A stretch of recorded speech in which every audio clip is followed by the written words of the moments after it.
Edwin, it's a great pleasure to talk to you about the critical role that feed plays in creating a safe lion egg at the end of it. Can you sort of say in a few words why feed is so important for the end product of an egg? We have to recognise that feed is actually the first part of the food chain, and I think if we recognise that, then the rest of it follows through. I can totally see that. It's almost what you get in is what you get out. So how do you advise people to ensure that they give the hens the right ingredients in feed to produce this safe egg at the end? A feed is primarily made up of home-produced cereals, things like wheat and barley. We then add to that a range of proteins, essential minerals, things like calcium and phosphorus that not only a bird requires but are essential for the good shell quality as well. And then we finish off with essential vitamins and trace elements that the bird needs to ensure a balanced diet.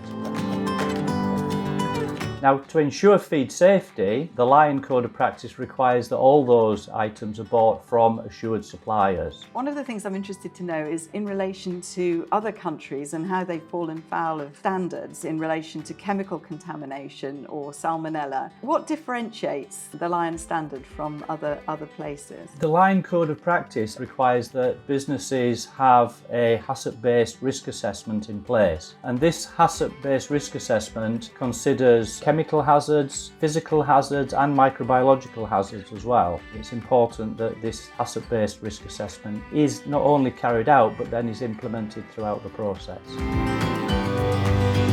So in terms of making the feed safe, are there any other controls that are undertaken? The Lion Code of Practice requires that all participants follow the DEFRA Code of Practice for the control of salmonella in feed. It requires that if you actually find evidence of salmonella in the process, that you take corrective action, and of course that you report salmonella both to the competent authority, and the Lion Code of Practice additionally requires that you report to the British Egg Industry Council as well. Are there other aspects apart from salmonella that we need to be aware of? One of the other areas that the Lion Code focuses on is the likelihood of cross-contamination of medicinal residues and therefore subsequently end up in the egg. This is controlled throughout the process so that we can be assured that the controls that are in place in the feed mill actually produce an egg that is free from residue and safe to eat. Obviously, sometimes things go wrong in that eventuality. What actually happens? In that case, as part of the Lion audit, there is a requirement you've carried out at least one traceability and one mock recall exercise on an annual basis. So there we go, say what you do